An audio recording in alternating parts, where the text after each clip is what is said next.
and put that principle in doubt. Mr. Hegseth has championed the pardoning of military members who were turned in by their fellow soldiers and SEALs, as well as military contractors convicted of killing 14 Iraqi civilians without cause. He has advocated for the reinstitution of interrogation methods like waterboarding that have been defined as torture, and has belittled the advice and counsel of the Judge Advocates General while on deployment. In his book, The War on Warriors, he wrote, quote, "Should we follow the Geneva Conventions? If our warriors are forced to follow rules arbitrarily and asked to sacrifice more lives so that international tribunals feel better about themselves, aren't we just better off in winning our wars according to our own rules? How can our military personnel trust each other and the partners and allies we need in this dangerous world trust the United States if such rules and conventions are tossed aside? What a bounty this would give our adversaries. And how would we have the moral authority to criticize the North Vietnamese, for example, who tortured pilots like our colleague John McCain, if our Secretary of Defense is saying waterboarding is perfectly fine? We wouldn't. In fact, I think our pilots would be very much concerned if they felt there are no rules of the game. And if they went down behind enemy lines, they would be just brutalized, tortured, et cetera. And we don't even have a moral objection to it. Finally, my top priority as a United States Senator has always been national security. And my colleagues, I hope, know this. I do not seek partisan wins on or the political spotlight. I want to do right by men and women in uniform, and I refuse to compromise or cut corners on national security issues. The greatest privilege I have had in my life is to lead soldiers, to understand and respect them, to do my best by example and leadership so that they would have confidence that their best interest was my sole interest. That's not what I heard from Mr. Hegseth, and that's not what he's going to bring to the Department of Defense. Process is important for a nomination of this sort. Other than me, Mr. Hegseth refused to meet with any of my Democratic colleagues on the committee.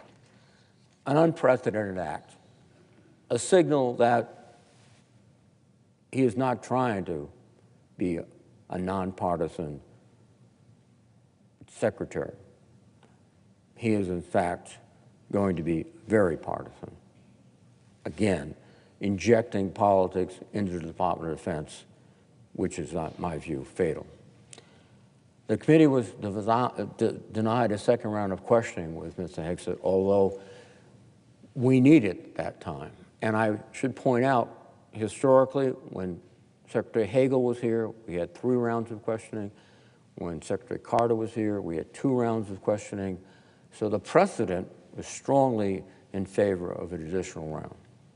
So we've essentially been denied the kind of access that would have revealed more of Mr. Hegseth's qualities, conduct, and thoughts. And that's not appropriate. And as I said previously, the FBI background check was inadequate.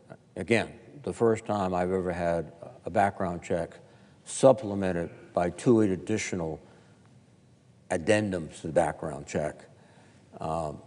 That's not the way I've experienced business. So I would hope my colleagues are a bit alarmed, that are asking themselves, does this individual have the character and the competence and the composure to be Secretary of Defense? I frankly am not convinced, and stunned in many respects, the lack of scrutiny which too many of my colleagues are using to consider this nomination. The lives of thousands and thousands of men and women in uniform, the security of our nation, and indeed the world is at stake. I hope we will all take time to reflect on whether we are ready to confirm Mr. Hegseth to be Secretary of Defense. I will personally urge my colleagues to vote against the nominee. And with that, Mr. President, I yield the floor.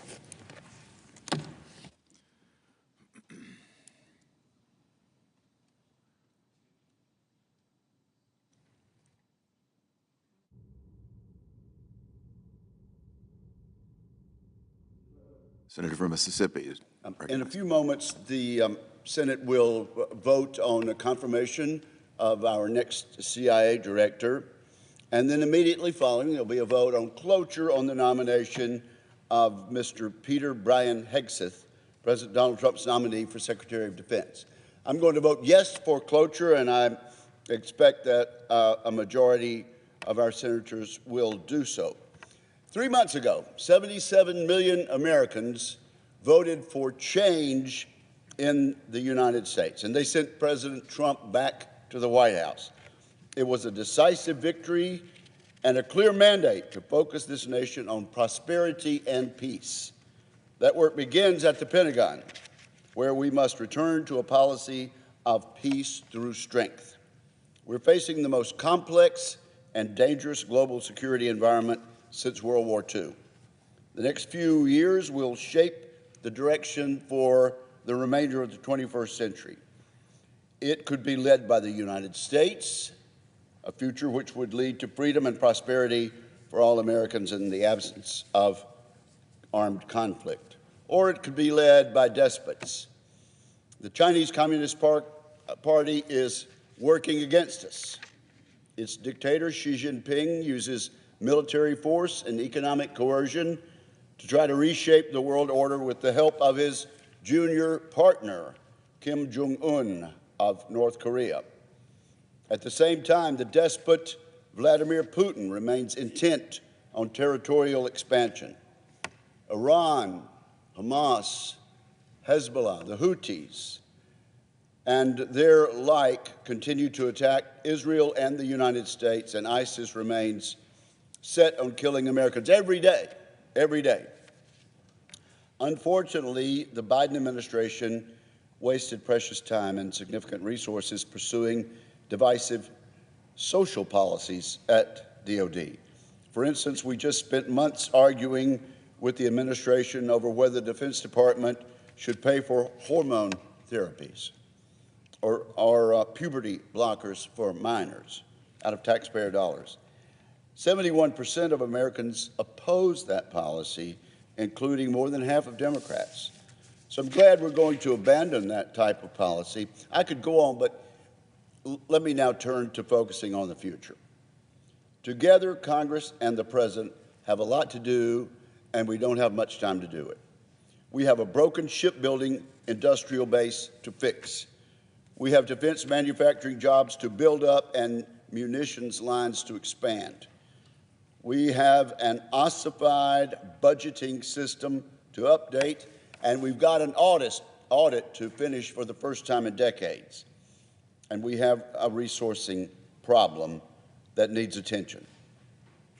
On his way out the door, Secretary Austin now tells us we need to spend a lot more on national security. Well, thank you, Secretary Austin. It is an admission 4 years too late, Mr. President. We're simply falling behind our adversaries in too many ways. So President Trump seeks to reverse this trend and bring much-needed change to the Pentagon. And he's chosen a man to lead the Pentagon. His choice to spearhead these efforts is Pete Hegseth, a retired major and combat veteran in the Army National Guard. Admittedly, this nomination is unconventional. The nominee himself is unconventional, just like that New York developer who rode down the escalator in 2015 to announce his candidacy for president. That may be what makes Mr. Hegseth a good choice. He's not beholden to the status quo, and he's open to new ideas. He's intent on lethality and readiness, and shouldn't we all be? His experience in the line of fire and his service member advocacy make at least one thing clear. Pete Hegseth will put the men and women of our military first. Congress has often seen defense secretaries delay and evade congressional oversight. I think Pete Hegseth will be willing and eager to partner with us in that regard. Last week, the Senate Armed Services Committee convened to consider Mr. Hegseth's nomination. In testimony lasting nearly 4 hours, he addressed 3 key audiences: our committee, the United States Senate as a whole, and the American people. I think the American people liked what they saw. I know I did. He showed each of us why President Trump chose him to be the next Secretary of Defense. First of all, he articulated a clear vision of the Pentagon. I think it's clear to anyone who listened that he's going to bring energy and fresh ideas to shake up the department's stagnant bureaucracy. He will restore a warfighting ethos and relentlessly focus on the military's core mission to deter conflict and, if necessary, to win a war.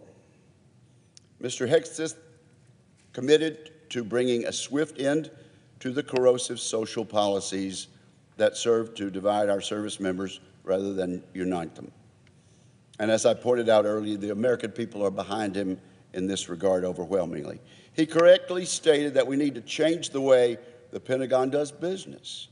He will restore a culture of accountability by cutting red tape, incentivizing innovation, and rebuilding the defense industrial base.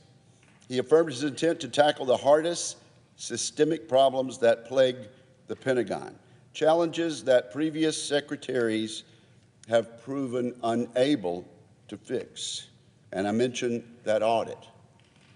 I sincerely believe we'll get an audit done under his oversight. And importantly, he agreed that maintaining the inadequate Biden-era defense budget levels would be dangerous to our national security. And we hear, as I said, the outgoing secretary admitting that very thing. In his testimony before our committee, Mr. Hegseth said this: "My only special interest is the warfighter, deterring wars, and have called upon winning wars by ensuring our warriors never enter a fair fight. We let them win, and then we bring them home." Unquote. Well put, Major Hegseth. I'm confident Mr. Hegseth, supported by a team of experienced top officials, will do exactly that. Pete and his family have endured numerous smears and false news stories. Less reported is the outpouring of support this nominee has received. Pete Hegseth has devoted his career to fighting for his fellow soldiers, and his fellow soldiers, men and women, are now speaking out in his behalf. In the past few months, a host of flag officers signed an open letter enthusiastically commending Mr. Hegseth. I thank these generals and admirals for doing so. The Armed Services Committee has received letters from female soldiers who support Pete. We received messages from those who served alongside him on the battlefield, including a moving statement from a Medal of Honor recipient who backs Pete Hegseth to the hilt. These men and women uniformly vouch for Pete Hegseth's leadership, tenacity, and passion for supporting the warfighter. On the day of his hearing, 100 Navy SEALs marched from the Vietnam Veterans Memorial to the Senate office buildings. They marched together that distance, and rows of Mr. Hegseth's fellow soldiers sat behind him in solidarity for the entire 4-hour-long hearing. These patriotic Americans were willing to step forward and declare their support for Mr. Hegseth publicly. In stark contrast, I might add, to the anonymous attacks we've heard about. Mr. President, in this critical moment for our national security, I believe we have the right man for the job. I urge my colleagues to continue in their support of Mr. Hegseth's nomination to be our next Secretary of Defense. Thank you, Mr. President.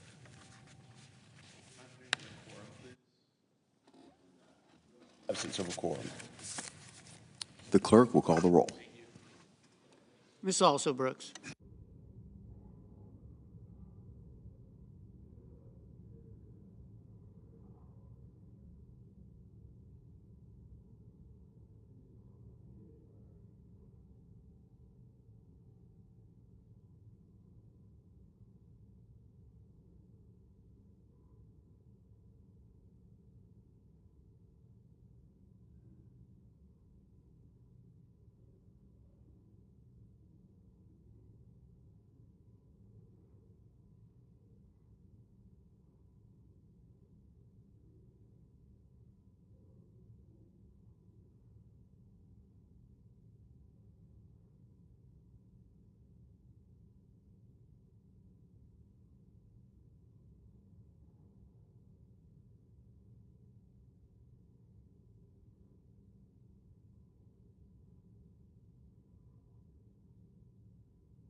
Mississippi is recognized. I suggest that the quorum call be vitiated.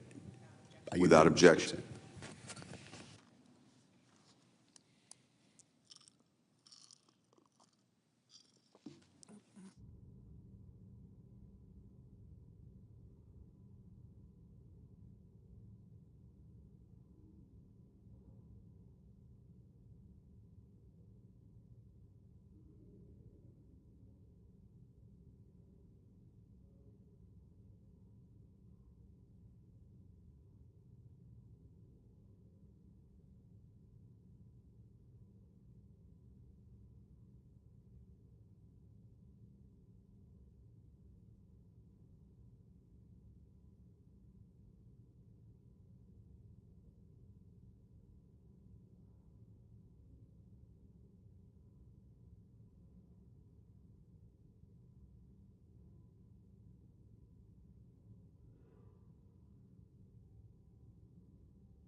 Is there a sufficient second?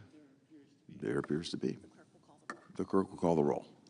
Ms. Also Brooks, Ms. Baldwin, Mr. Banks, Mr. Barrasso, Mr. Bennett, Mrs. Blackburn, Mr. Blumenthal, Ms. Blunt Rochester, Mr. Booker, Mr. Bozeman, Mrs. Britt, Mr. Budd, Ms. Cantwell, Mrs. Capito, Mr. Cassidy, Ms. Collins, Mr. Coons, Mr. Cornyn, Ms. Cortez Masto, Mr. Cotton, Mr. Kramer, Mr. Crapo, Mr. Cruz, Mr. Curtis, Mr. Daines, Ms. Duckworth, Mr. Durbin, Ms. Ernst, Mr. Fetterman, Mrs. Fisher, Mr. Gallego, Mrs. Gillibrand, Mr. Graham, Mr. Grassley, Mr. Haggerty.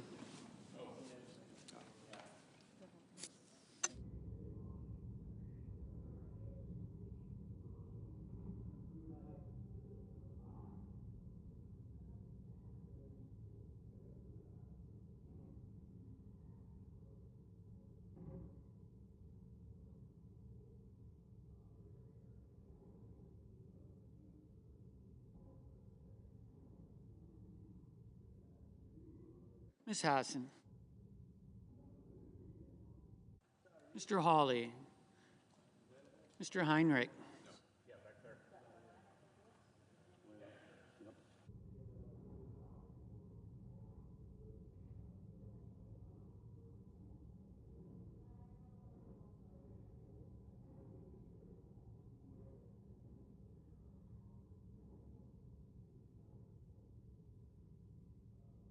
Mr. Hickenlooper. Ms. Arono.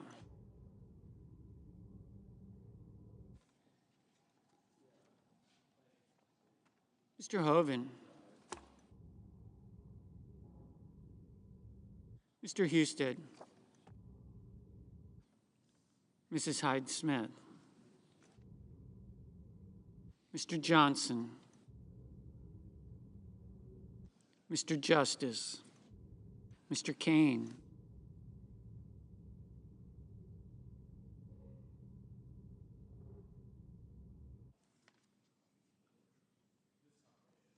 Mr. Kelly. Mr. Kennedy. Mr. Kim.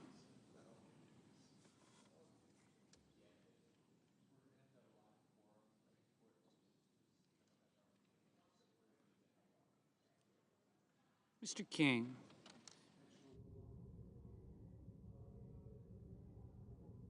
Ms. Klobuchar. Mr. Langford. Mr. Lee. Mr. Lujan.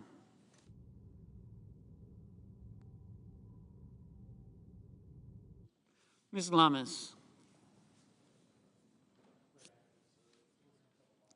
Mr. Markey, Mr. Marshall, Mr. McConnell, Mr. McCormick, Mr. Merkley, Mrs. Moody, Mr. Moran,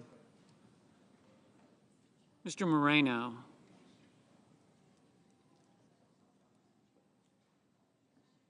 Mr. Mullen,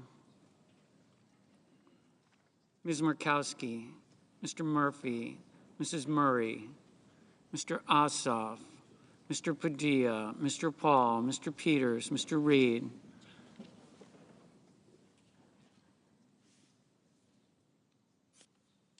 Mr. Ricketts, Mr. Resch,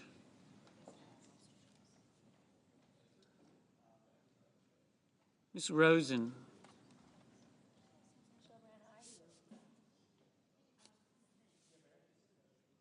Mr. Rounds,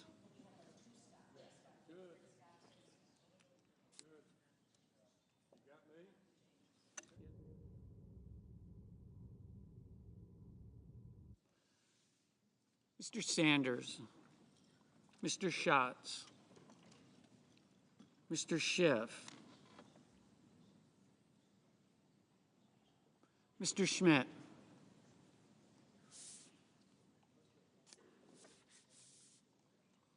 Mr. Schumer, Mr. Scott of Florida,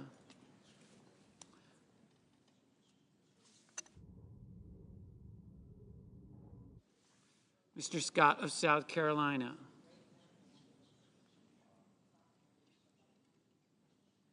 Mrs. Shaheen,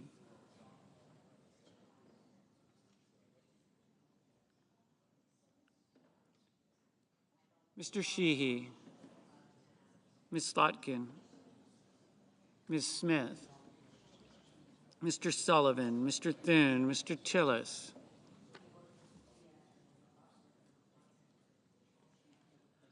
Mr. Tuberville,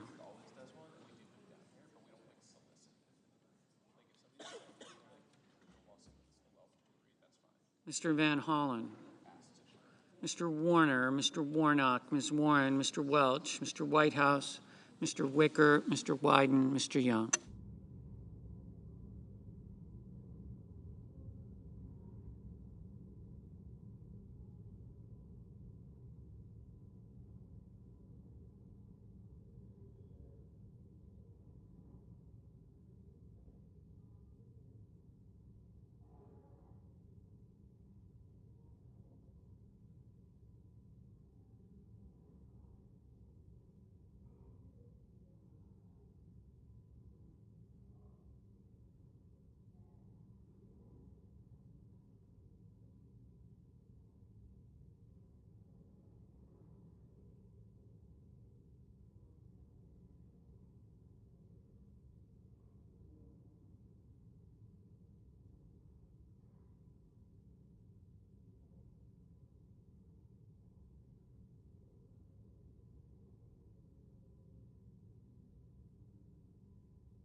Senators voting in the affirmative: Also Brooks, Banks, Blackburn, Britt, Cornyn, Kramer, Gallego, Gillibrand, Haggerty, Hyde-Smith, Johnson, Justice, Moreno, Paul, Rosen, Schmidt, Scott of Florida, Tillis, Wicker, Young. Senators voting in the negative: Duckworth, Heinrich, Sanders, Van Hollen.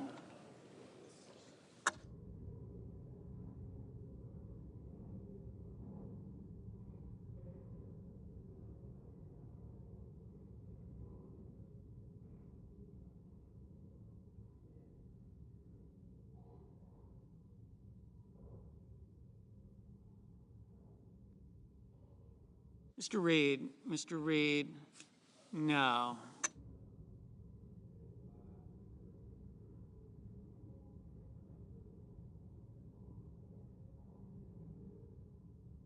Ms. Ernst, aye.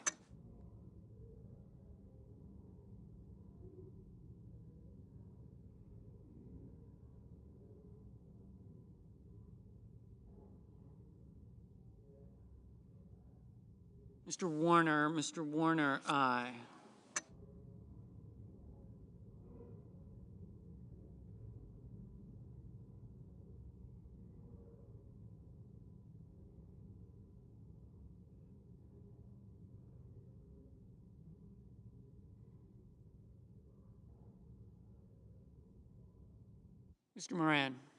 Mr. Moran, aye.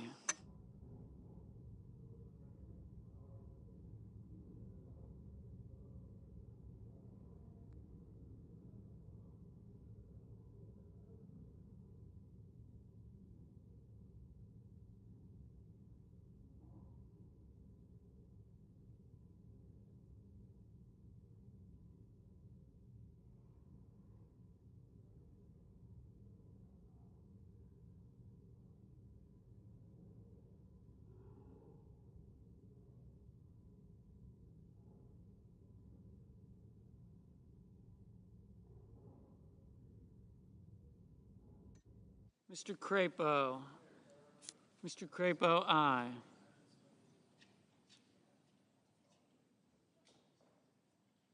Mr. Coons, aye.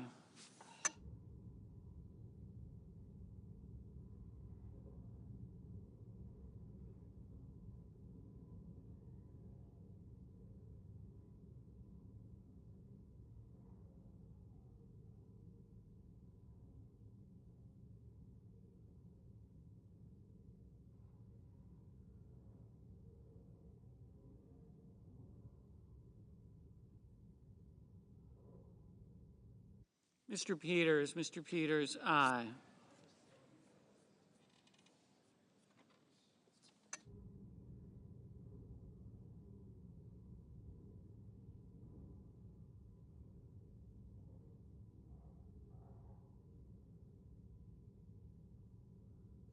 Mr. Blumenthal,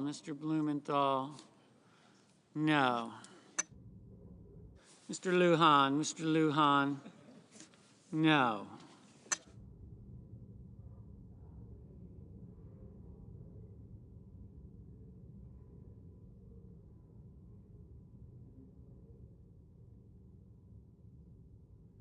Mrs. Capito, aye. Mr. Tuberville, aye.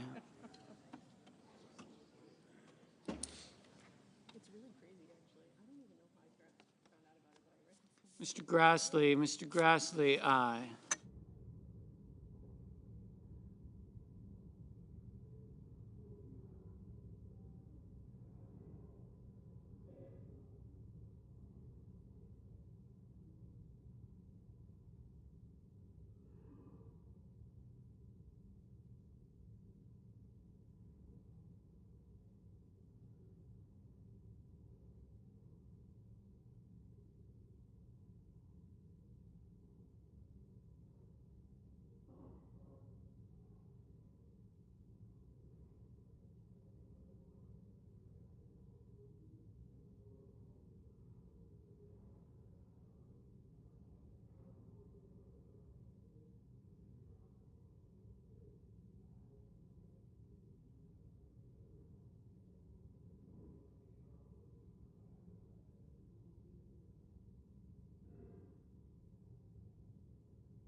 Mr. King, Mr. King.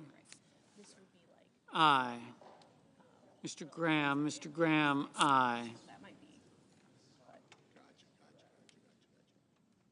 Mr. McConnell, aye. Mrs. Fisher, aye. Mr. Rounds, aye.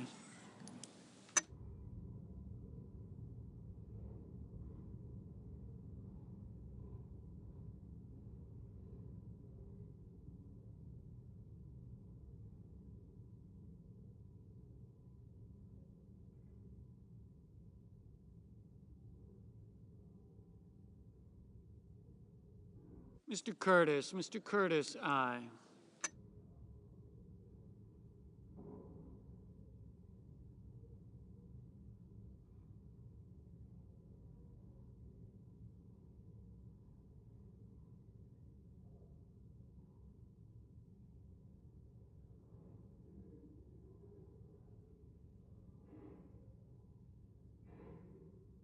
Mr. Murphy, no. Mr. Langford, aye. Mr. McCormick, aye.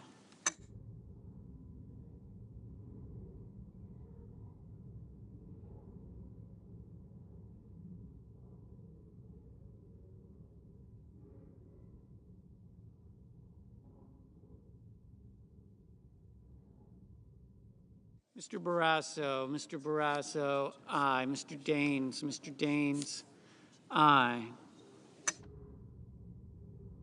Ms. Slotkin, aye. Mr. Ossoff, no.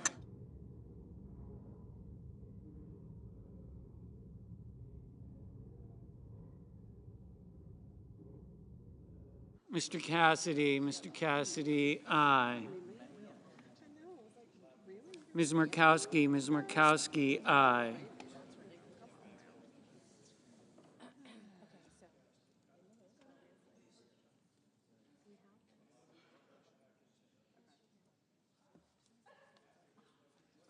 Mr. Markey, no.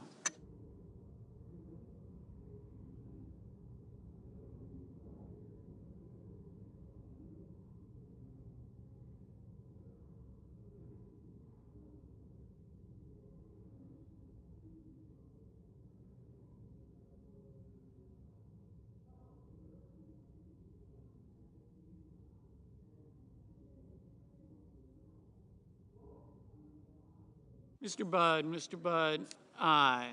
Ms. Collins, aye. Mr. Durbin, aye.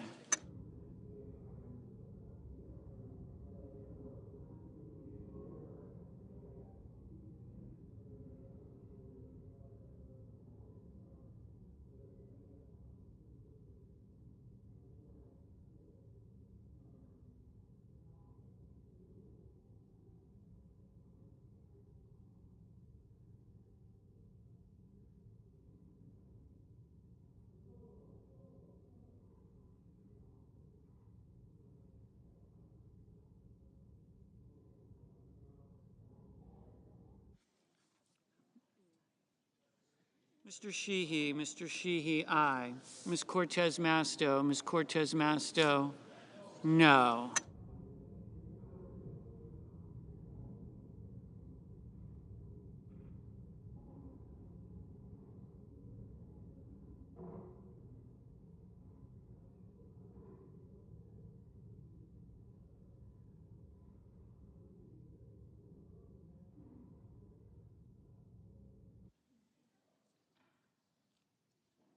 Mr.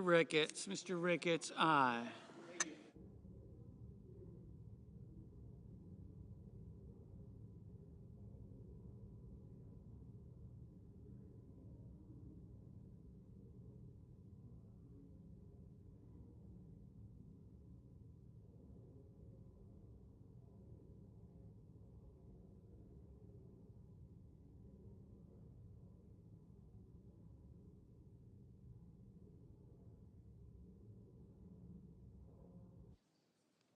Mrs. Moody, aye.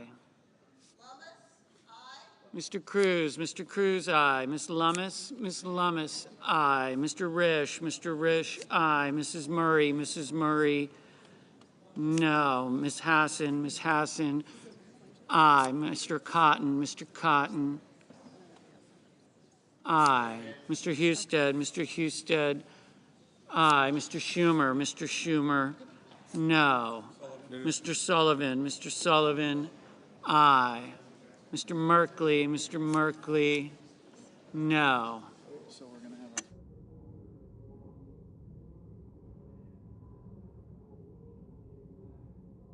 Ms. Baldwin, no.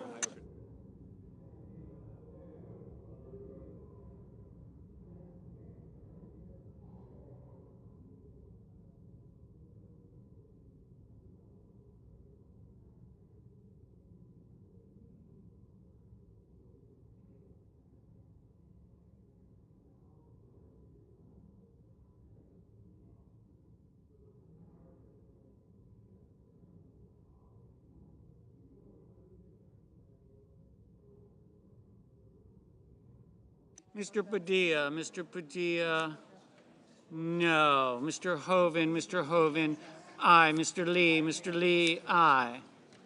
Mr. Marshall, aye. Mr. Schiff, no. Ms. Warren, no.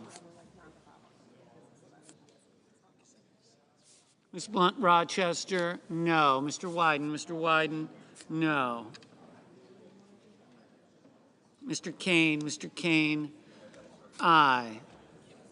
Mr. Kim, aye.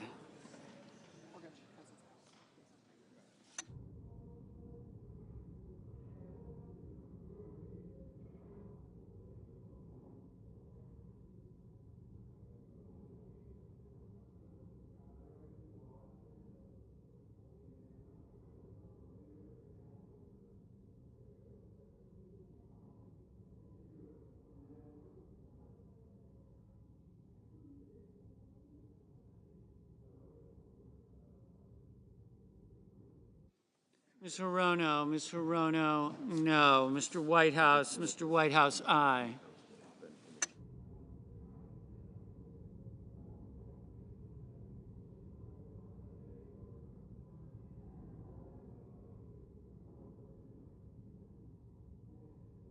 Mr. Bozeman, aye.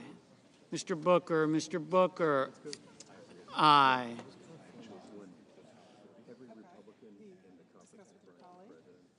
Mr. Schatz, no.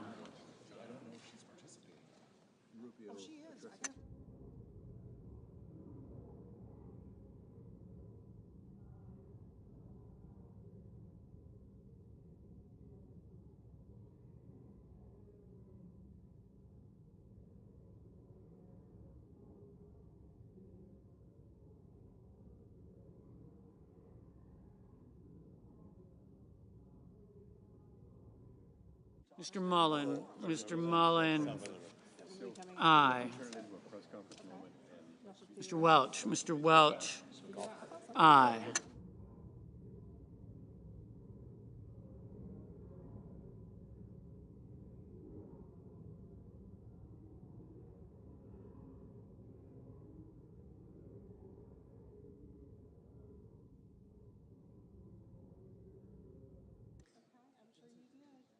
Ms. Smith, no.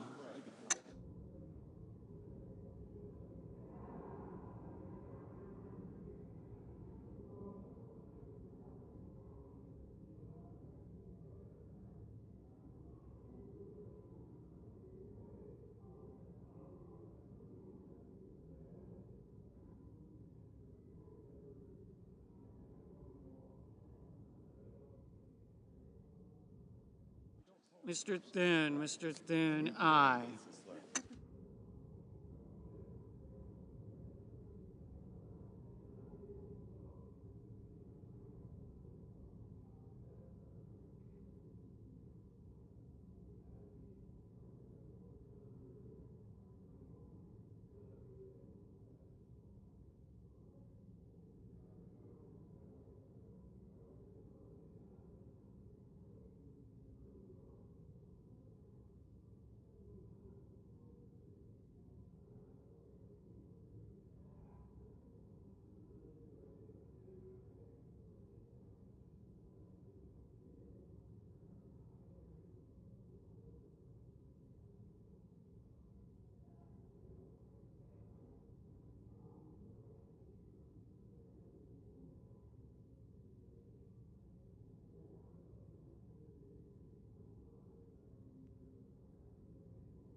Mr.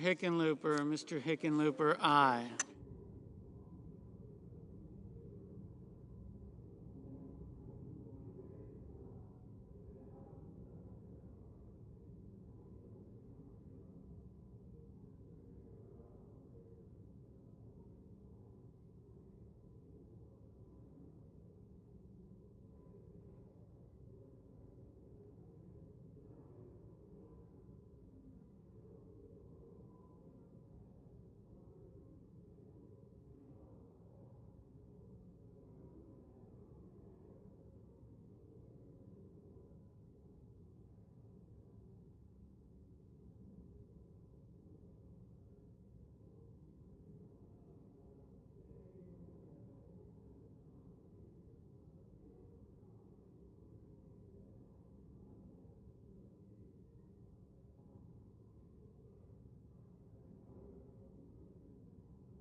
Mr. Bennett, aye.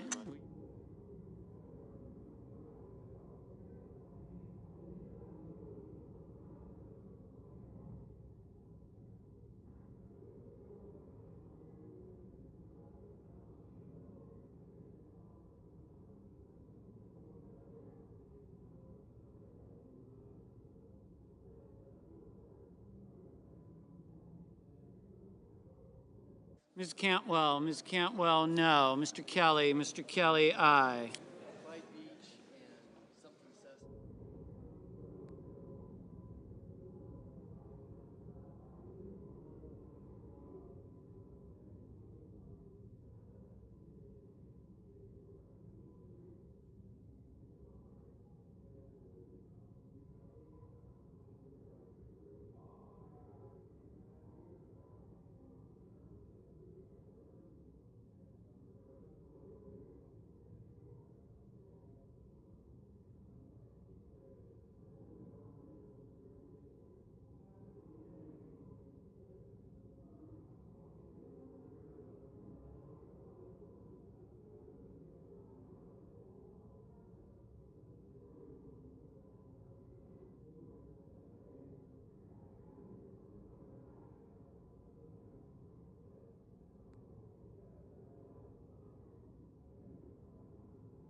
Mrs. Shaheen,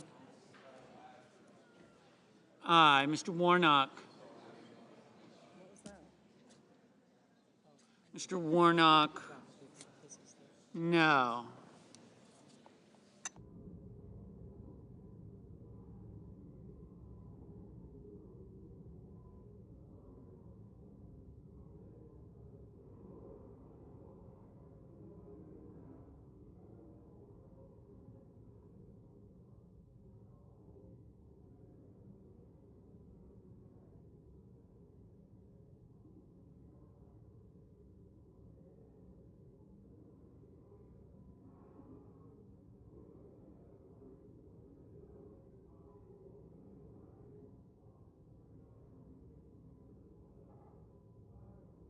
Mr. Scott of South Carolina, aye.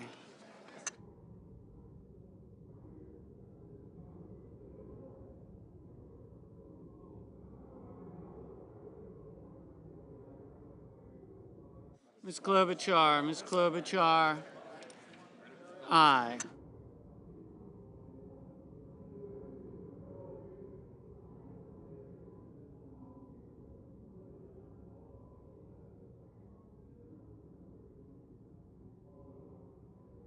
Mr. Hawley, Mr. Hawley, aye.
Mr. Kennedy, aye.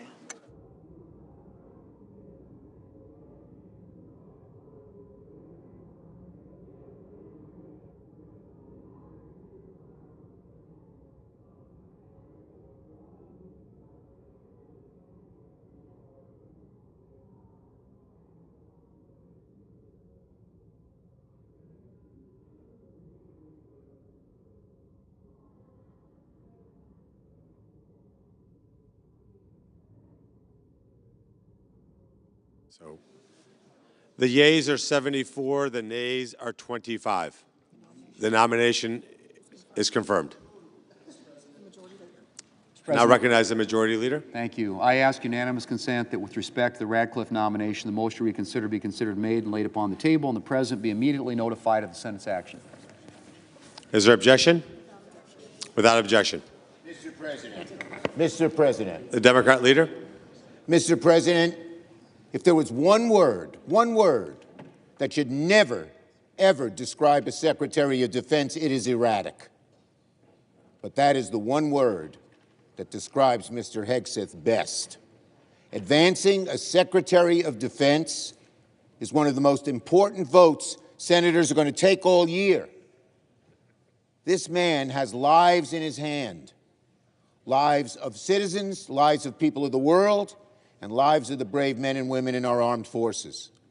So I want my colleagues to think carefully of all the people we could have as Secretary of Defense. Is Pete Hegseth really the best one we've got? Come on, you know he isn't. You know he's not even close. Is this the best man we have to lead the greatest military in the world? Is this man, with a known history of excessive drinking, the guy you want at the other end of the phone at 2 a.m. in a crisis, in control of the nuclear codes? Who are we kidding? Who are we kidding? Is this the man with a mile-long list of allegations of abusing, degrading, and harassing women who you want to be leading our men and women in battle? Is this the man with a track record of erratic behavior, the best you think the members of our military deserve as a leader? Is this the man with a truly horrific and devastating lack of judgment, the best you think our country, our fighting men and women deserve? Pete Hegseth has proven to lack the necessary morality, sense, judgment. So I plead with some of my Republican colleagues just to answer me this. Do you think this is the best person for the job? Do you think this is the best person we have to lead the best military in the world? I yield the floor.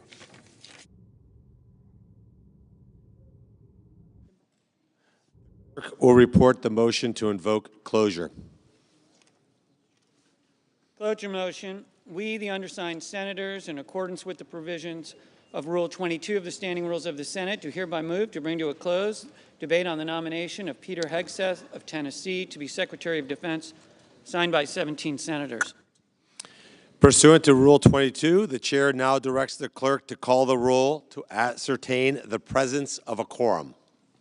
Ms. Alsobrooks, Ms. Baldwin, Mr. Banks, Mr. Barrasso, Mr. Bennett, Mrs. Blackburn, Mr. Blumenthal, Ms. Blunt-Rochester, Mr. Booker, Mr. Bozeman, Mrs. Britt, Mr. Budd, Ms. Cantwell, Mrs. Capito, Mr. Cassidy, Ms. Collins, Mr. Coons, Mr. Cornyn, Ms. Cortez Masto, Mr. Cotton, Mr. Kramer, Mr. Crapo, Mr. Cruz, Mr. Curtis, Mr. Daines, Ms. Duckworth, Mr. Durbin, Ms. Ernst, Mr. Fetterman, Mrs. Fisher, Mr. Gallego, Mrs. Gillibrand, Mr. Graham, Mr. Grassley, Mr. Haggerty, Ms. Hassan, Mr. Hawley, Mr. Heinrich, Mr. Hickenlooper, Ms. Hirono, Mr. Hoven, Mr. Husted, Mrs. Hyde-Smith, Mr. Johnson, Mr. Justice, Mr. Kane, Mr. Kelly, Mr. Kennedy, Mr. Kim, Mr. King, Ms. Klobuchar, Mr. Lankford, Mr. Lee, Mr. Lujan, Ms. Lummis, Mr. Markey, Mr. Marshall, Mr. McConnell, Mr. McCormick, Mr. Merkley, Mrs. Moody, Mr. Moran, Mr. Moreno, Mr. Mullen, Ms. Murkowski, Mr. Murphy, Mrs. Murray, Mr. Ossoff, Mr. Padilla, Mr. Paul, Mr. Peters, Mr. Reed, Mr. Ricketts, Mr. Risch, Ms. Rosen, Mr. Rounds, Mr. Sanders, Mr. Schatz, Mr. Schiff, Mr. Schmidt, Mr. Schumer, Mr. Scott of Florida, Mr. Scott of South Carolina, Mrs. Shaheen, Mr. Sheehy, Ms. Slotkin, Ms. Smith, Mr. Sullivan, Mr. Thune, Mr. Tillis, Mr. Tuberville, Mr. Van Hollen, Mr. Warner, Mr. Warnock, Ms. Warren, Mr. Welch, Mr. Whitehouse, Mr. Wicker, Mr. Wyden.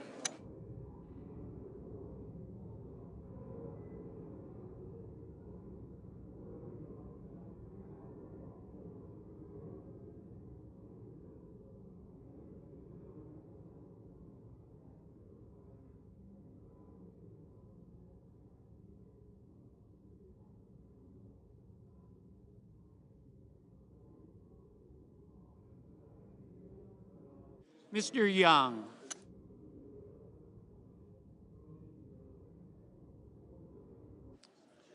A quorum is present. The question is it the sense of the Senate that debate on the nomination of Peter Hegseth of Tennessee to be the Secretary of Defense shall be brought to a close?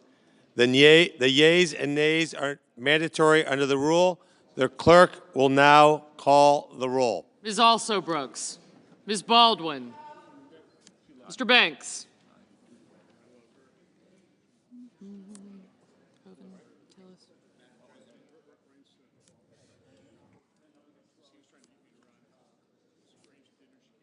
Mr. Barrasso.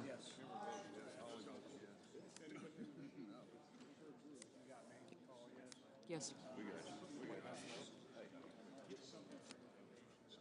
Mr. Bennett. Mrs. Blackburn.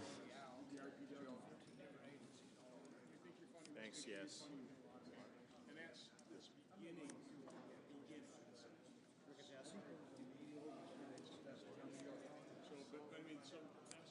No, I didn't. Warren.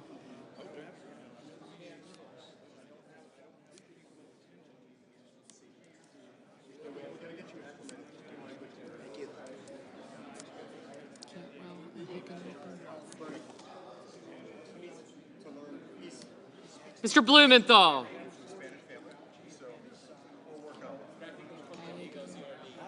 That's why I voted a key. I see you.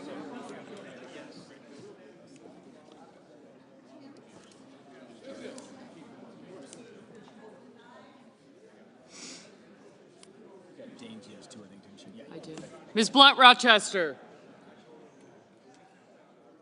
Mr. Booker. I did. You were a no.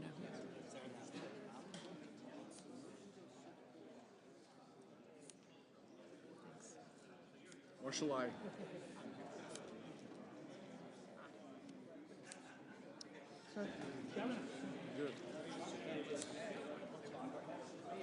You're an aye.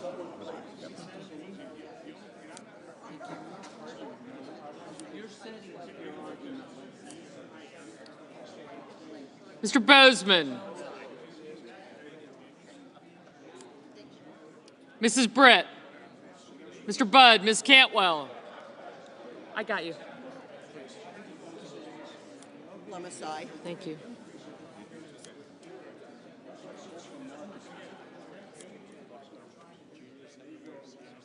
Mrs. Capito. Mr. Cassidy. Thank you. Ms. Collins. Mr. Coons. Mr. Cornyn. Ms. Cortez Masto. Mr. Cotton, Mr. Kramer.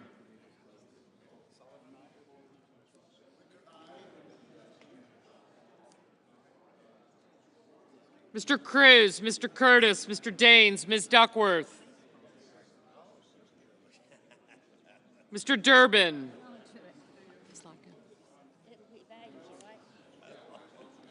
Ms. Ernst.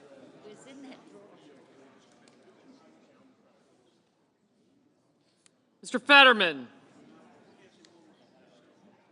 Mrs. Fisher, Mr. Gallego, Mrs. Gillibrand. Mr. Graham. Mr. Grassley.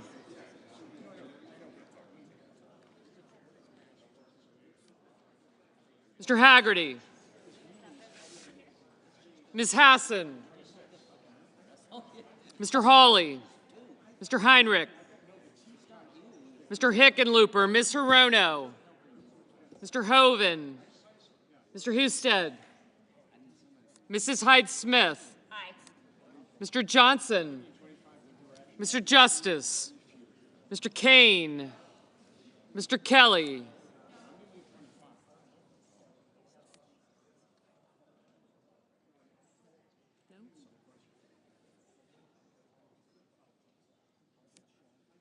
Okay, thanks. Mr. Kennedy, Mr. Kim, Mr. King, Ms. Klobuchar, Mr. Lankford, Mr. Lee, Mr. Lujan, Ms. Lummis, Mr. Markey, Mr. Marshall, Mr. McConnell, Mr. McCormick, Mr. Merkley, Mr. Moody, Mrs. Moody, sorry, Mr. Moran, Mr. Moreno, aye. Mr. Mullen, Ms. Murkowski, Mr. Murphy, Mrs. Murray, Mr. Ossoff, Mr. Padilla,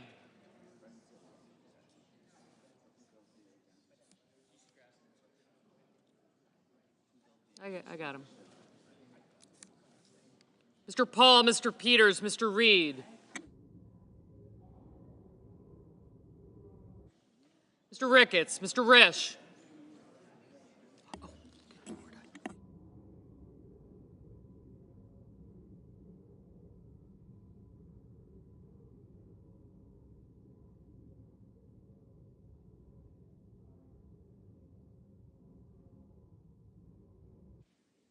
Ms. Rosen, Mr. Rounds, Mr. Sanders, Mr. Schatz, Mr. Schiff, Mr. Schmidt, Mr. Schumer, Mr. Scott of Florida, Mr. Scott of South Carolina, Mrs. Shaheen,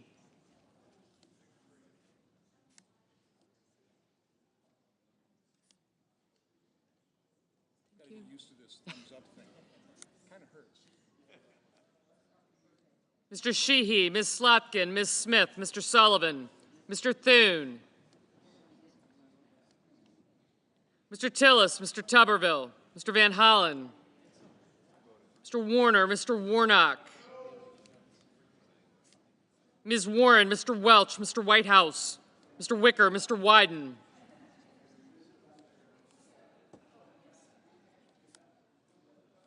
Mr. Young,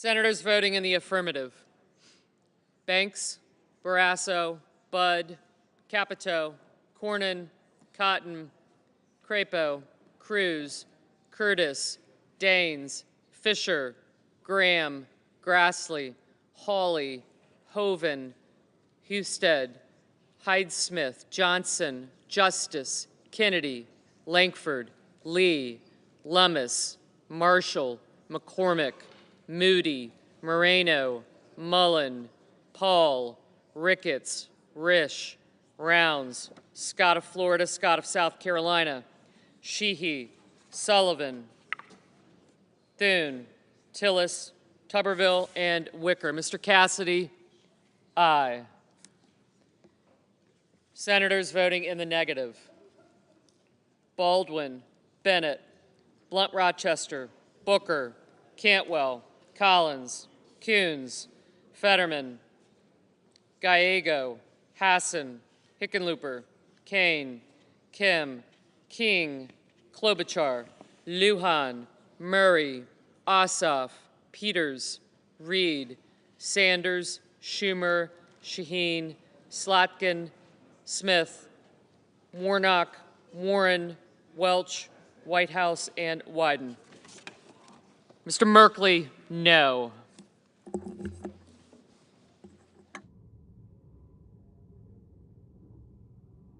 Mr. McConnell, aye.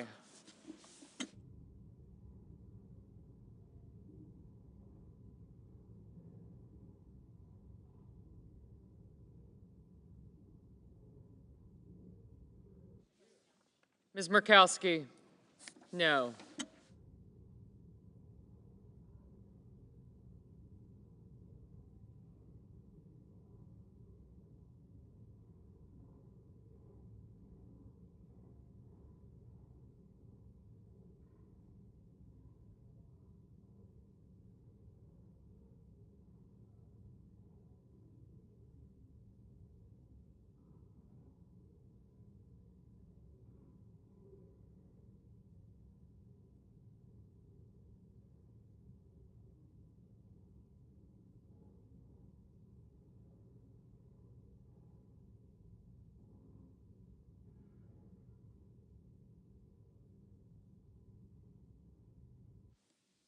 Ms. Rosen? No.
Mrs. Blackburn? Aye. Mr. Padilla? No. Mr. Heinrich?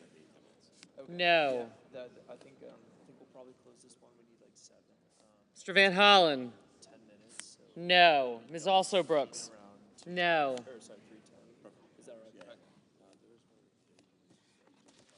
Mr. Schiff? No.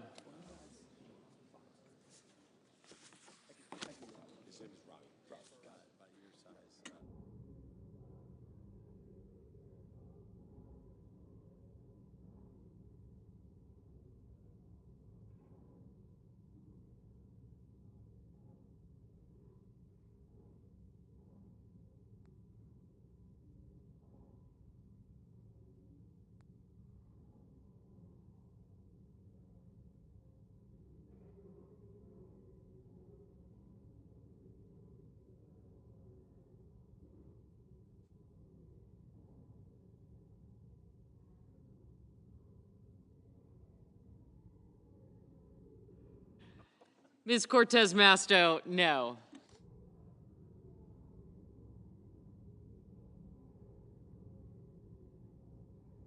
Mrs. Britt? Aye.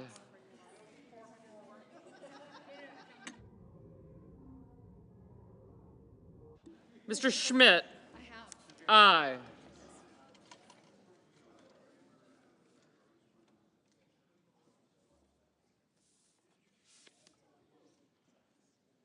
Ms. Ernst? Ms. Ernst? Aye. Mr. Warner? No.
Ms. Hirono?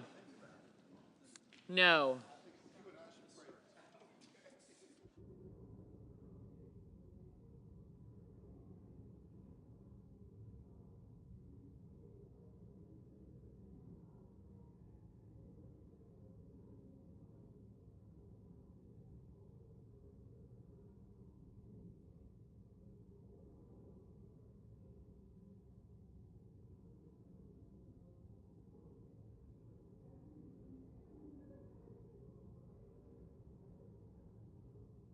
Ms. Duckworth? No.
Mr. Markey?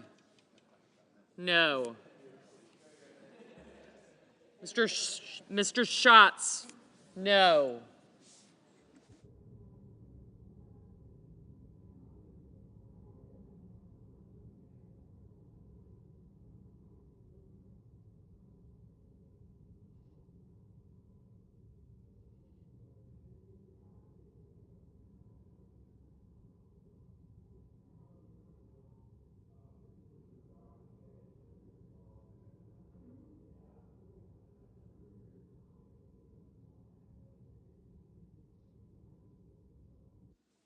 Mr. Young? Aye.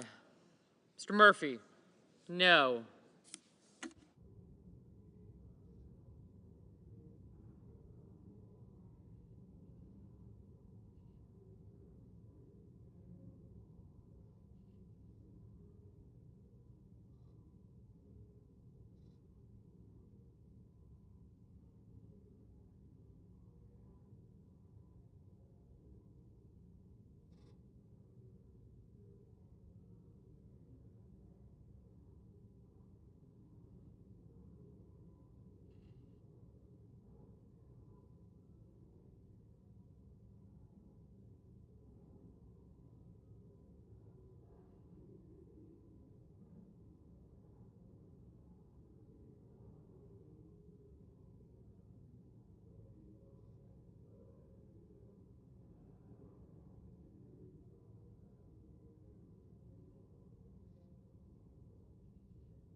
Mr. Haggerty? Aye.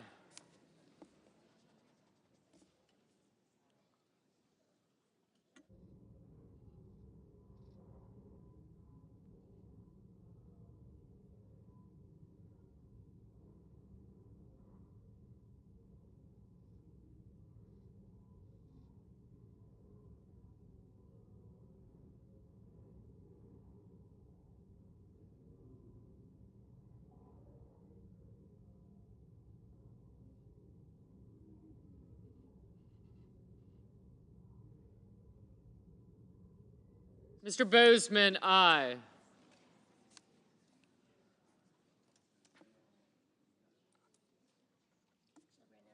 Mrs. Gillibrand? No.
Mr. Kelly, no.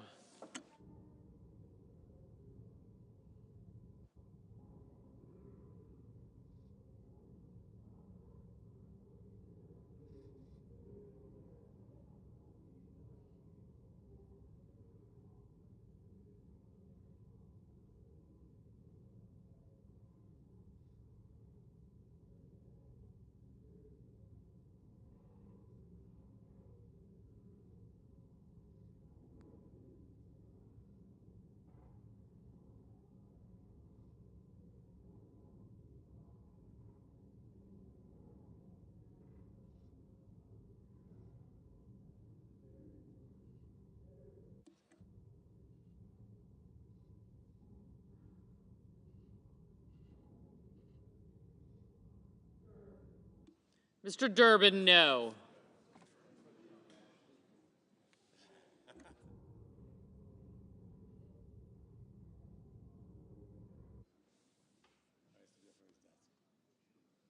Mr. Moran? Aye.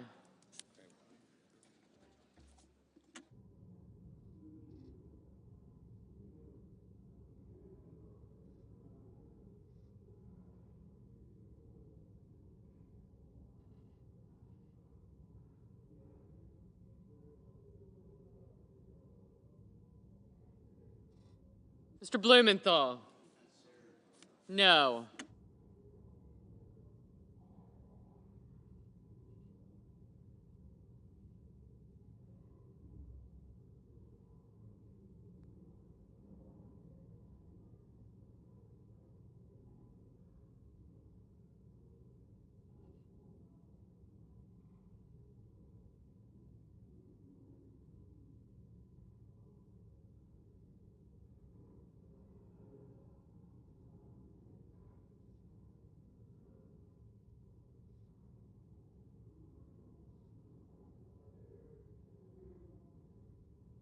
Mr. Kramer?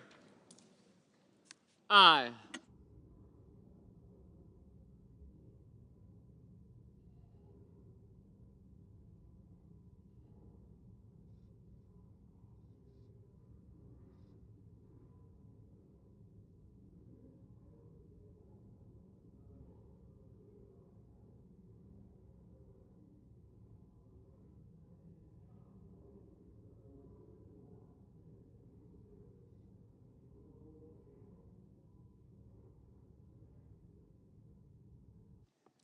On this vote, the yeas are 51, the nays are 49. The motion passes.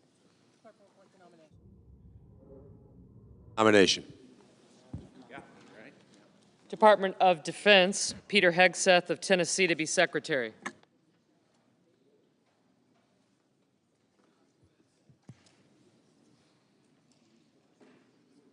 You want me to?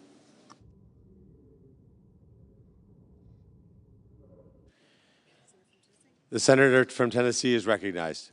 Thank you, Mr. President. I rise today to urge my colleagues to support the confirmation of my constituent and friend, Pete Hegseth. Last week, during his 4.5-hour confirmation hearing, America saw exactly why President Trump nominated Pete Hegseth to be our next Secretary of Defense. Pete is patriotic, smart, he's an energetic leader. His priority is our warfighters and having their backs by focusing the Department of Defense on lethality and competence rather than extraneous political and social issues. He's the type of leader that can inspire, recruit, and retain the absolute best talent America has to offer. Despite Pete's qualifications, the mainstream media, desperate to derail President Trump and his nominees, has gone after Pete's character by airing false and unsubstantiated claims. Take, for example, the article published Tuesday, just this week, by the New York Times. Despite the salacious and misleading headline in this paper, buried beneath 13 paragraphs of slanderous allegations, the Times actually disclaims the entire story with a direct quote from the supposed victim herself, denying the allegations against Pete saying, quote, "There was no physical abuse in my marriage." Yet look at this headline. Hegseth, ex-in-law, claims he was abusive to second wife, even though in the same article, the second wife disclaims all of this. This isn't journalism. Take a moment to think about this. This is a hit job. The New York Times intentionally ran with a salacious and debunked account, buried the truth, and distorted the lead simply to undermine President Trump and his nominee. The New York Times is not alone. Unfortunately, NBC News, The Hill, Politico, and even the Associated Press all chose to run this same salacious, false headline instead of the facts. Unfortunately, I'm not surprised. This is the type of misleading and often unequivocally false reporting that we've learned to expect from the left-leaning media. The American people remember that the New York Times is the same publication that denied and suppressed the Hunter Biden laptop story leading up to the 2020 election. It's the same paper that endorsed Joe Biden in 2020, the same paper that endorsed Kamala Harris in 2024.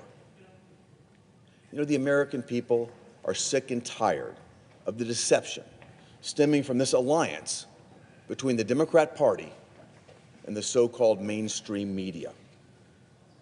This is yet another example of a story published with an aim to do harm, and despite evidence to the contrary. It's why media has lost much of its credibility with the American people, who see this article for what it is: a desperate, last-minute attempt to generate controversy where none exist. Pete Hegseth is someone who's going to fix the Pentagon and deliver on President Trump's vision of peace through strength. He's exactly the type of leader that the Pentagon needs in the face of an increasingly complex and escalating security situation that's occurring around the world. So while I'm disappointed, I'm not surprised at this 11th hour attempt by the media to raise debunked and completely discredited falsehoods simply with an aim to derail a confirmation. I urge my colleagues to see through this noise, evaluate Pete's nomination based on the merits, which is why I plan to vote for Mr. Hegseth. I yield the floor and suggest the absence of a quorum. Oh, I'm sorry. Will the senator withhold his request? Yes, move to vitiate the quorum. The senator from Alabama is recognized. Thank you, Mr. President. I want to reiterate what my colleague from Tennessee just talked about, the importance of the vote that we just took just a few minutes ago. Our nominee for new Secretary of Defense, Pete Hegseth. Now, the procedure is, as we just voted, to close the vote, and now we wait 30 hours from just a few minutes ago and have the final vote on his nomination, which it looks like that he has the votes of a majority to be appointed or sent to the White House to be confirmed as the next Secretary of Defense. I'm on the Armed Services Committee, and I've watched 4 years of the destruction of the best military in our world, the United States of America. It is a shame what has happened. The DEI, the woke agenda that's being pushed on the troops in our country, to me is embarrassing. I'm a military brat. My dad died on active duty in the military, awarded 5 Bronze Stars and a Purple Heart at age 17, driving a tank across Europe after landing the first day at Normandy. We have to change course in our military. You know, we can talk about inflation and pumping gas and the crime and all the things that we're having a lot of problems with. But if you don't have a strong military to protect our borders and protect the citizens in our country from adversaries all over the world, we got problems. And it's got to start there. Pete Hegseth is the choice, the right choice. I like his age. I like his demeanor. I like the things he brings to our military. He's exciting. and he will energize this military into the next decade. And I'm excited about that. So hopefully in about 30 hours, we'll vote tomorrow night around 9 o'clock, and we'll vote to confirm Pete Hegseth is our new Secretary of Defense. Now, I'd like to turn to national security threats in our nation's agriculture sector and food supply chains. I'm on the Ag Committee. Over the past few years, the United States has experienced a rapid increase in foreign investment in the agriculture sector, particularly from China. We have to open our eyes. Bad things are happening around us. Growing foreign investment in agriculture and other essential industries like healthcare and energy is a direct threat to our country's national security. You know, for years now, I've been sounding the alarm about foreign ownership of American farmland and other elements of our food chain. According to the USDA data from December 2023, foreign investors own approximately 45 million acres of U.S. agricultural land. Now, let me say that again. 45 million acres of our forest and agriculture land in this country has been sold to foreign entities. Does that not scare us? What do we just see during COVID about our drug supply? We looked around, we looked for health care and help after COVID hit our borders, and what happened? We found out that it was all being made in China. So, 45 million acres, this represents over 1.5 million acres in one calendar year. Foreign ownership of U.S. agricultural land increased modestly from 2012 to 17, an average increase of 0.6 million acres per year. That's 2012 to 2017. But since 2017, the number has skyrocketed to an average of 2.6 million acres a year that we're selling our farmland to our adversaries. And it's just not China. It's Russia. It's other entities that don't wish us well at the end of the day. So additionally, between 2010 and 21, entities or individuals from China increased their ownership of U.S. agricultural land more than 20-fold, from about 14,000 acres to 400,000 acres. This is an unbelievable and unsustainable pace for the United States of America. Now, Alabama is experiencing, my state, this firsthand. We have the fourth largest amount of foreign-owned agricultural land in the United States at 2.2 million acres, most of which is forest land. It's not really agriculture in terms of growing row crops. It's basically our forest. You know, I represent over 62,000 farmers in the state of Alabama. I hear from them time and time again about foreign activity in our agriculture community. Threats like these are something our states can't handle all on their own, which is why President Ford established the Committee on Foreign Investments in the United States, also known in short terms, CFIUS. This was in 1975. In other words, this committee is supposed to keep an eye on foreign investments in our country. This is the governmental body that oversees the vetting process of foreign investments and acquisition of American companies in the interest of national security. CFIUS is composed of 9 members of President's Cabinet, including the Secretary of State, Treasurer, Defense, Homeland Security, Commerce, and Energy, the Attorney General, the U.S. Trade Representative, and the Director of Office of Science and Technology Policy also sit on this vetting board of industry and land in our country. Nowhere on that list did you hear me say the Secretary of Agriculture. Now, why is that?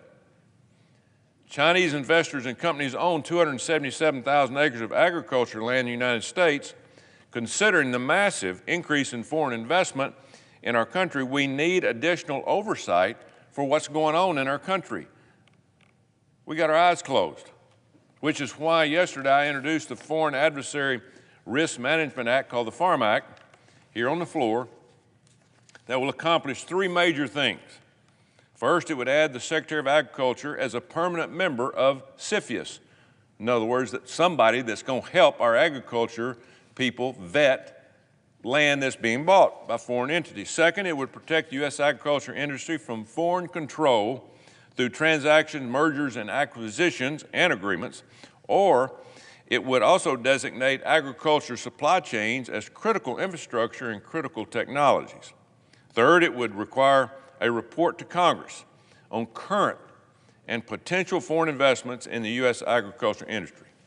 This legislation, folks, is long overdue.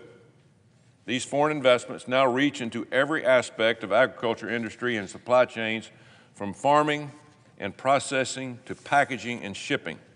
We cannot, and I repeat, we cannot allow our adversaries to have a foot in the door to our critical supply chains.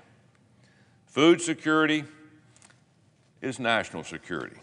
We must prioritize increased oversight of foreign investment in our food supply chains, especially those coming from China, Russia, Iran, and North Korea. This starts with giving the agriculture community a permanent seat at the table of CFIUS. The FARM Act does just that, and there's no better person to fill this permanent seat on CFIUS than my good friend who we had a hearing today as the new nominee for Secretary of Agriculture, Brooke Rollins. I've known Brooke for 30 years. I met her while I was coaching at Texas A&M. She was the student body president in 1994. The students saw then that President Trump, what they see in her today, her strong leadership and her conviction of agriculture. It will be no different when she becomes the Secretary of Agriculture for the United States of America. Brooke was brought up in a small agriculture community of Glen Rose, Texas. She comes from several generations of American farmers. She participated in levels of 4-H and FFA. She raised livestock throughout her life. Now she is the mother. She's involved in the show steer industry with her 4 children. She received her Bachelor of Science degree in Agriculture and Development from A&M and later earned a law degree at the University of Texas. Later at the Texas Public Policy Foundation, she was engaged with rural and agriculture communities throughout Texas. She led litigation efforts that focused on the defense of Texas landowners and farmers against federal interference and regulations. Next, Brooke went on to serve in several roles in President Trump's White House. She served as the Director of Domestic Policy Council, Assistant to the President for Strategic Initiatives, and Director of the Office of American Innovation. In these roles, she helped roll back terrible EPA rules like Waters of the U.S., or WOTUS, that targeted farmers and ranchers. After the White House, she joined the American First Policy Institute, where she focused on protecting U.S. farmland and foreign entities seeking to gain control, especially from the Chinese. The AFPI, she strove to improve American food security, independence, as well as support measures that defend U.S. agriculture trade. Brooke understands these many challenges. In short, Brooke is a conservative warrior and will be an excellent Ag Secretary. I look forward to working with her to secure our farmland from foreign entities and working with her on passing a farm bill that puts American producers first again. As Alabama's voice on the Senate Ag Committee, I will continue fighting to secure our agricultural supply chain so our agriculture community can continue to put food on the table. And that starts with someone like Brooke Rollins as our Secretary of Agriculture. She is a terrific nominee, and I look forward to working with her on the committee. I expect her to move easily through the committee vote and here on this floor. So once she's out of committee, the Senate must vote on her for confirmation. She'll do great. She's perfect for the job, and I ask that the Senate take up both efforts quickly to defend our agriculture communities, which feeds not only the American people, but the entire world. I yield the floor. President. The Senator from Tennessee. Thank you, Mr. President. I concur with the remarks of my colleague from Alabama. We're looking forward to confirming Pete Hegseth. We're looking forward to working every single day until we get this cabinet completed. And Brooke Rollins over at Agriculture, we know that she is going to do a stellar job, and I do commend the senator for his Farm Act. I've joined him in co-sponsorship on that bill to protect our nation's farmers and our farmland owners and producers. This has been an exciting week. On Monday, we started with the inaugural of President Trump, and I will tell you, for so many of us in Tennessee and indeed across the country, this has been a reason to absolutely rejoice. People, it's so interesting to me, Mr. President, so many people say they survived the Biden-Harris administration. Isn't that an interesting way to think about it? The inflation, the border, all the issues, it was like survival to get through those 4 years. And because of this, the American people have really given the Trump administration and those of us in Congress a mandate. I refer to it as a to-do list, because at the Blackburn household, when there's something that has to be addressed, Chuck and I put it on a to-do list, meaning you don't stop until you get it done. Well, the good thing is, one of the top things is the southern border and securing that, and indeed we know President Trump has taken executive action to address this. He cut off that CBP One app and ended these migrant flights from other countries. He's ended catch and release. He restored the successful Remain in Mexico program, and importantly, he is designating the cartels as foreign terrorist organizations. Now, there are other things that he is doing. We all know that ICE is conducting raids and doing deportations, and we know that Congress is going to have to work with the Trump administration to make certain that these executive actions that he's taking, that we pass laws so that this is in federal statute. Now, one of those is the CLEAR Act, which is legislation I've had for years, and it ensures that state and local law enforcement officials can help the federal government with deporting these criminal illegal aliens. And by the way, that legislation requires ICE to reimburse those local law enforcement agencies. And of course, my Container Act, which again has been here for a while, it would empower the border communities, those communities that are right there on that border, farmers, ranchers, communities that those crossing illegally are running through their property. It would allow them to place barriers on federal land in order to protect their communities. And my Preventing Violence Against Women by Illegal Aliens Act, it would require illegals convicted of sexual offenses or domestic violence to be deported. These are individuals that have absolutely no business being in this country. And of course, we're going to have to do more than secure our border, and that means doing mass deportations. And here is the reason why. Under former President Biden, more than 10 million illegal aliens came into this country. Now, those are the ones we know about. On top of this, you have a classification that is called the gotaways. The gotaways are those that the Border Patrol could see on the camera, but they could not get to them to apprehend them. We know that in this number, you've got tens of thousands of criminal illegal aliens. These are not people that are coming for a better way of life.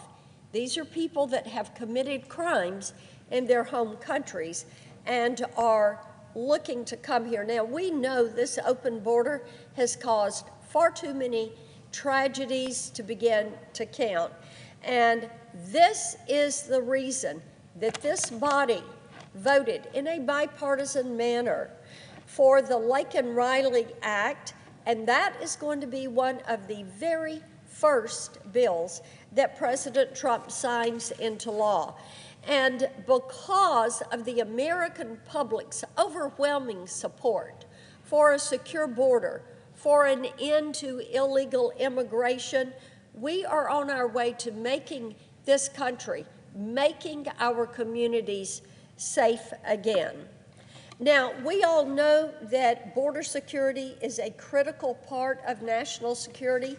Indeed, that southern border is where national security and our foreign affairs actually meet, because that border is being overrun by people from about 150 different countries every single year.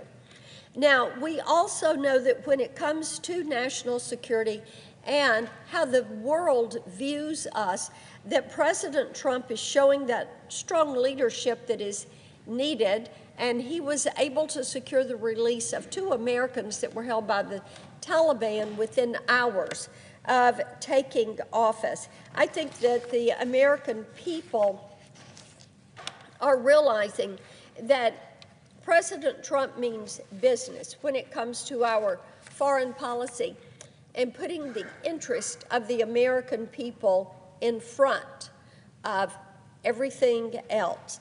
Another issue that we're focused on for the American people is getting the cost of living back under control. We all know that for the 4 years of the Biden administration, we saw record inflation, we saw reckless spending, and Tennesseans and indeed our citizens all across the country are still reeling from inflation. You know, Mr. President, to me, it is just so interesting. When people talk about the rate of inflation, they know it's not 2.9%, which the Biden administration was touting as they left office. If you go back and look at where prices were in January of 2021, when Joe Biden took office and inflation was at 1.4%, and then you look at what has happened month by month, the true rate of inflation and price escalation, that true rate of inflation is north of 20%.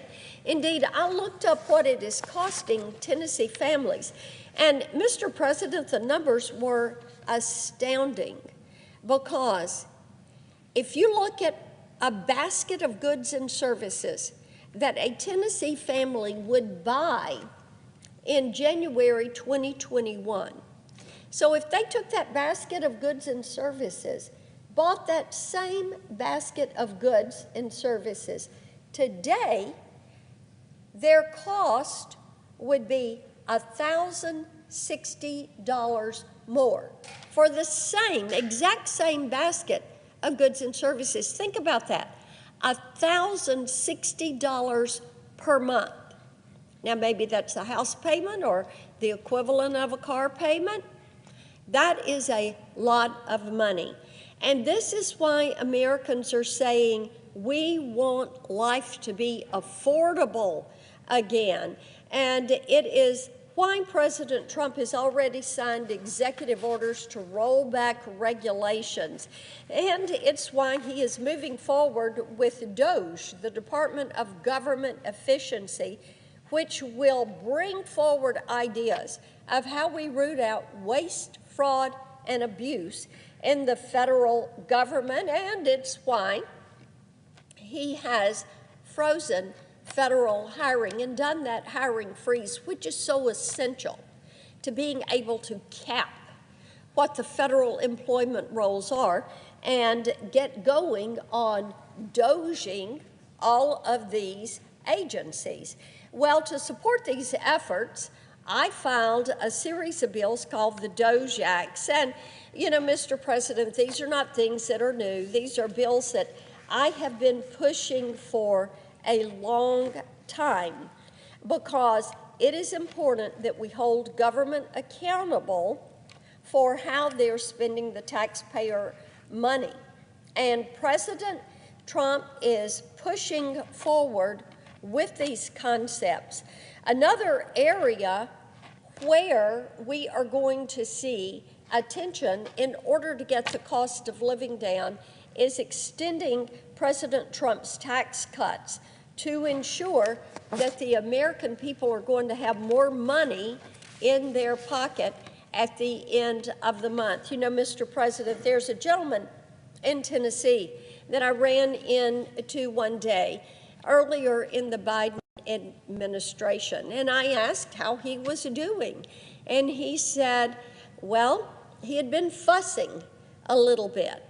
What he was fussing about was the high price at the pump and the high price at the grocery store. And he said, you know, under President Trump, I had some money left at the end of the month. And under Joe Biden, I've got too much month left at the end of my money. People are tired of being broke. They are tired of it. So they're ready to move forward. Another area where they're wanting to see some action, and they're so pleased with the steps President Trump has taken, and that is protecting young women in sports. And it's amazing to me how the left has abandoned our high school and college female athletes. You know, we have over 3 million young women who participate in sports every single day. They're competing. Mr. President, you've got 2 beautiful daughters. They are competitive athletes. These girls work hard, and they deserve to be able to compete and win, but it is as if the Biden-Harris administration waged a war on these incredible young female athletes by destroying fair play and forcing them to compete against biological men. And the results are tragic. Young women who often dedicate their entire lives to becoming so proficient and skilled at a sport, they're missing out on scholarships, on career opportunities, and on hard-earned records that they deserve to hold.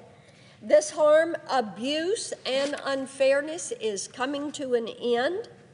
And on Monday, President Trump signed an executive order that requires the federal government to recognize the biological reality of 2 sexes, male and female.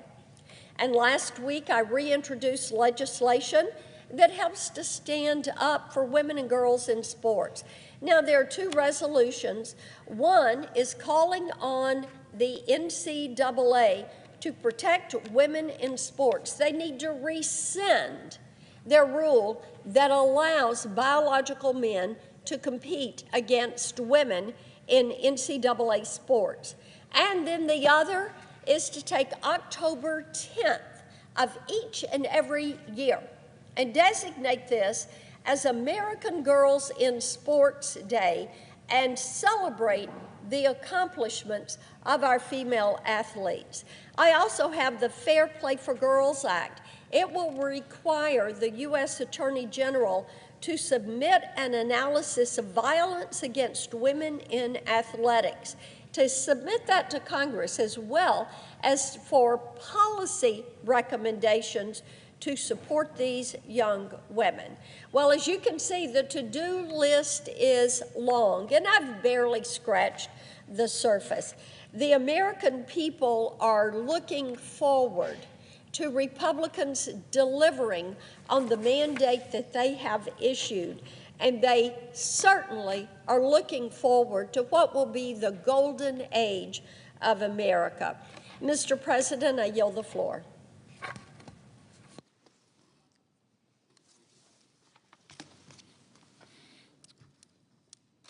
Mr. President.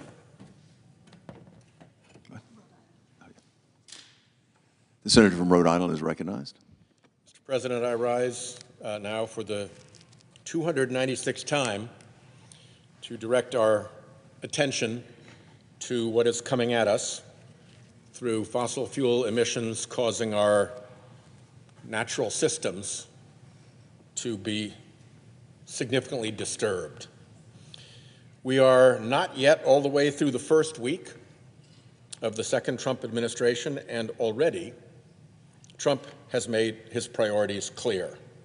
Looters and polluters reign, and their feeding frenzy comes at the expense of the American people. I expect the looting and polluting has only just begun.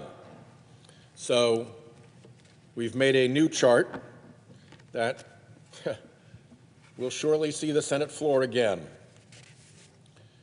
When President Trump needed cash for his campaign, he knew just who to ask. He convened big oil CEOs at Mar-a-Lago. He requested that they pony up $1 billion for his campaign. And he promised them he'd immediately reverse dozens of President Biden's environmental rules and policies and stop new ones from being enacted. Giving him $1 billion, he said, would be a deal because of the taxation and regulation they would avoid thanks to him. Well, he's right about that being a super deal for polluters. The industry benefits from more than $700 billion a year in subsidy in the United States alone. $1 billion to Trump to protect $700 billion to the industry. Pretty good return on investment for fossil fuel. Well, Trump won. And the billionaires who funded President Trump's campaign want their payback. Payback began this week with a big score for the looters and polluters. On his first day, President Trump signed executive orders to lay the groundwork for weakening vehicle emission standards, raising costs for families, an average of $6,000 to $8,000, while also harming public health from the added emissions and weakening our American automobile industry's global competitiveness. A major gift to big oil at the expense of regular Americans and consumers. To review EPA's 2009 finding that the greenhouse gases are a danger, even though that finding has been upheld by the Supreme Court. The winners, the polluters driving climate change. Dramatically reduce or eliminate the social cost of carbon to protect the fossil fuel free to pollute business model. Make subsidized fossil fuel winners over domestic clean energy losers. Do you remember when Republicans used to say government shouldn't pick winners and losers? Until it's the fossil fuel industry. Withdrew from the Paris Climate Agreement, helping fossil fuel undermine global efforts to reduce their greenhouse gas pollution. Stopping offshore wind development. Clean energy competition to his fossil fuel funders at the expense of American consumers, workers, and our own domestic manufacturing base. Rhode Island, by the way, is home to the nation's first offshore wind farm and a growing number of good union jobs in the industry. Would President Trump say to the country that on his first day in office it was time to repay his big oil donors? Well, that wouldn't have gone over well. So he had to pretend that all these donor handouts would benefit the public. His first day executive order on energy begins by stating, America's blessed with an abundance of energy and natural resources that have historically powered our nation's economic prosperity. In recent years, burdensome and ideologically motivated regulations have impeded the development of these resources, limited the generation of reliable and affordable electricity, reduced job creation, and inflicted high energy costs upon our citizens. These high energy costs devastate American consumers by driving up the cost of transportation, heating, utilities, farming, and manufacturing while weakening our national security. Virtually none of that is true. So let's look at the claims one by one. First, yeah, he got this right. America is indeed blessed with energy abundance. Where it's particularly abundant is in wind power. We have the third greatest offshore wind power potential of any country in the world. We have the fourth greatest onshore wind potential anywhere in the world. Indeed, wind resources in the Great Plains states alone could supply the U.S. with 16 times our electricity demand. That's energy abundance. Then, as this map from our national labs shows, we have amazing solar energy resource potential, particularly in the Southwest and through the Southeast. Now, Trump defines energy as, and I'm quoting here, crude oil, natural gas, least condensates, natural gas liquids, refined petroleum products, uranium, coal, biofuels, geothermal heat, the kinetic movement of flowing water, and critical minerals. Notice anything missing? That is literally every possible iteration of fossil fuel, plus nuclear, geothermal, and hydro. Everything except wind and solar, which produced more electricity than coal last year and could power the entire country. Trump next claims regulations have impeded the development of energy resources, and by that, as we've just heard, he means fossil fuels. Well, as he would say, wrong. Under President Biden, and actually, regrettably, from a climate point of view, the U.S. produced more oil than ever before in the Biden years. Indeed, setting monthly records for oil production. So that wasn't true either. Well, it is foolish to abandon those enormous wind and solar assets, not good for our country or our economy, good only for their fossil fuel competition. And there's an additional big economic danger if we stick with oil, because the U.S. is a high-cost oil producer. The average cost to produce a barrel of U.S. crude ranges from $50 to $70.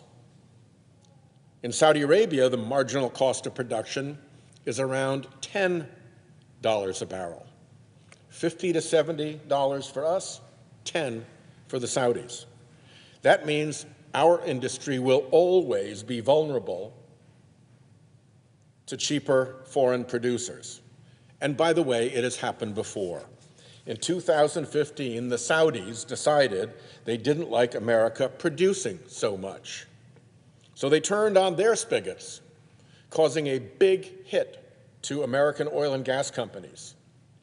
Once they had tanked American production, they reduced their own back to normal levels, and the price of gasoline spiked for our consumers. They can do that again anytime they want. It is basic business and economic sense not to put all your eggs in an industry where you're the high-cost producer. We have competitive advantage in wind and solar with those massive resources and continent-straddling range that spans multiple time zones, allowing wind and solar energy to be sent wherever the wind isn't then blowing or wherever the sun isn't then shining. We have massive clean energy opportunities. Trump claims that existing energy policies have reduced job creation. Again, Wrong. Oil patch jobs have been reduced not by regulations, but by automation.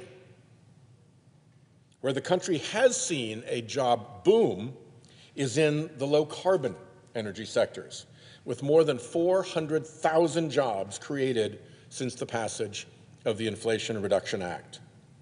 Low-carbon energy now employs more people than fossil energy. It's where the jobs are. Not that big oil cares about that for 1 minute. Trump claims that renewable energy is driving up energy costs for Americans. Wrong again. Solar and wind have for some time been the least expensive forms of energy that there are. Wind is the bottom blue line. Solar panels is the bottom yellow line. They have been the cheapest since 2015, or if you go back further, 2013. We've had a solid decade of wind and solar being the least expensive forms of energy for the American public, but big oil doesn't care. They just want to sell their dirty product. What does actually drive up energy costs for Americans? The greed of big oil. After the Russian invasion of Ukraine, OPEC, the international cartel, jacked up prices, and U.S. oil producers rode along to epic profits off of those events. You just have to look at their sworn financial statements filed with the Securities and Exchange Commission about what profits they earned. They earned the biggest profits in the history of the world. In a nutshell, they gouged. Electricity bills also rose when the price of natural gas spiked after that Russian invasion. Climate change means Americans are spending more to cool their homes because it's hotter than it's ever been. If you're living in Phoenix or Houston or Tampa, you're likely running your air conditioner nonstop for months on end. And that's on your electricity bill. And that's just going to get worse as Trump's looters and polluters have their way. Climate change-fueled wildfires are forcing utilities in the West to spend billions burying transmission and distribution lines to avoid sparking more fires. That increases electric bills, another climate cost to consumers. And obviously, Trump's decision to let his big LNG donors export more LNG will drive up natural gas prices here at home. When there's less at home because more is going overseas, prices go up. That's supply and demand 101. And here again, under Trump, fossil fuel wins, American families lose, and big oil doesn't care. The wind and sun and flowing water and the earth's heat are all free fuels. Fossil fuels put us at the mercy of foreign petro-dictators and predatory cartels. Just from a national security perspective, why not choose the free fuels that no outside actor controls? And then, of course, come the costs of climate change itself, burdening American families with climateflation, from grocery staples to insurance prices to shipping costs, all rising as the result of climate change disrupting agriculture, weather, and transit. Even a little gas price gouging by the industry thrown in. That's just the climateflation. Then comes the danger to our entire economy. For a look into coming attractions,